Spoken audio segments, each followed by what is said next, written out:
Just before we finish off on clauses, there is one more type that I'd like to tell you about, and that is what is known as a relative clause. A relative clause is a type of dependent clause, that is, one that cannot stand alone. But in particular, it's a type of dependent clause that starts with a relative pronoun, and there we're talking about words like when, that, where, those sort of words. Who is another one. So it starts with a relative pronoun and then it goes on to give more detail about the noun.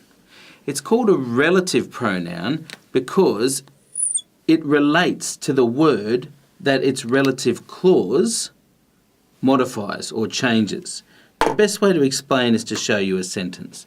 So if you look down at this sentence here, we visited the farm where my dad works.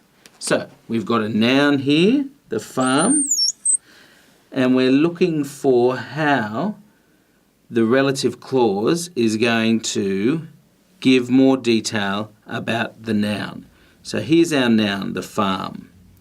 Here we've got one of these types of words that I mentioned here, a relative pronoun.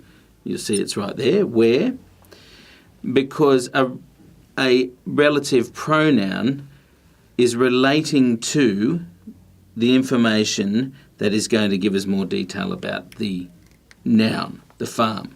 So we've got the noun, we've got the relative pronoun, I'll just put RP, and then if we take all of these words, starting with the relative pronoun,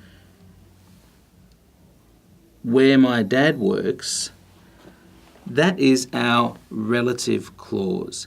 It's a dependent clause. Where my dad works doesn't work on its own, and it gives more detail about the noun, in this case, the farm. So that's our last lesson on clauses.